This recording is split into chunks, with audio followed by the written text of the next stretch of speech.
Bonjour, vous connaissez votre obligation annuelle pour cette année? Je suis Élodie Lenulec, cadre de santé référente à la gestion du temps de travail au centre hospitalier Sud-Essonne. Nous allons voir aujourd'hui notre obligation annuelle 2024. 2024 fait partie de ces années où les naissances du 29 février peuvent enfin fêter comme il se doit leur arrivée au monde. Et oui, cette année bissextile contient 366 jours. Nous allons calculer le nombre d'heures que vous devez effectuer en 2024, correspondant à votre engagement au titre duquel vous percevez un salaire mensuel.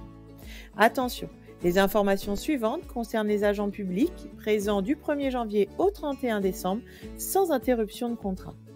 L'obligation annuelle de travail dépend de plusieurs critères variables tous les ans. Le nombre de jours dans l'année, 366 en 2024, le nombre de samedis-dimanches, 104 RH en 2024, le nombre de jours fériés tombant en semaine, 10 en 2024. N'oublions pas la journée de solidarité qui ajoute un jour de travail supplémentaire. Cela nous fait un total de 253 jours auxquels nous déduisons les 25 congés annuels, soit 228 jours de travail. Reste à connaître votre catégorie suivant votre cycle de travail. Votre cycle de travail est décompté à la journée, vous êtes au forfait jour. On déduira simplement les 19 jours de RTT à vos jours de travail à accomplir cette année. Votre temps de travail est décompté en heures, vous êtes dans l'une des 3 catégories suivantes. Vous travaillez de nuit au moins 90% de votre temps, vous êtes agent de nuit. Vous travaillez jamais ou rarement les week-ends, vous êtes agent en repos fixe. Vous travaillez au moins 10 dimanches ou jours fériés dans l'année, où vous alternez travail jour et nuit, vous êtes en repos variable.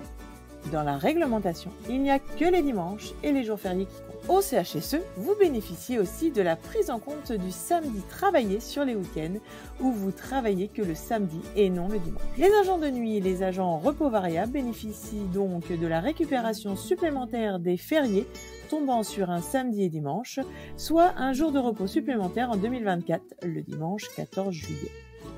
Ils n'ont donc plus que 227 jours à effectuer. Voici donc une vue d'ensemble du nombre de jours à effectuer dans l'année 2024.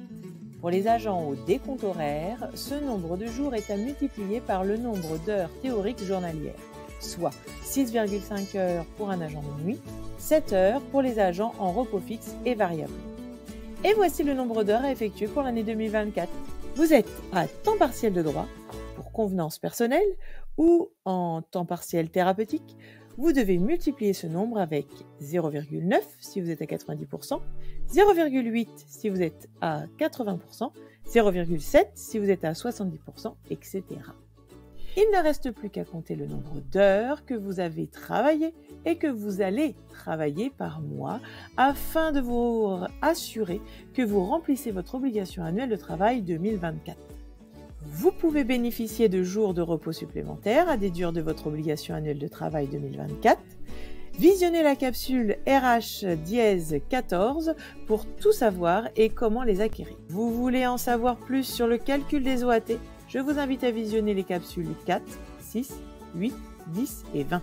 Il ne me reste plus qu'à vous souhaiter une belle année de travail au CHSE, au service de nos patients et de la population Sud-Essonne et limitrophes. Et voilà, cette vidéo est terminée. N'hésitez pas à vous abonner, à liker cette vidéo et je vous dis à bientôt.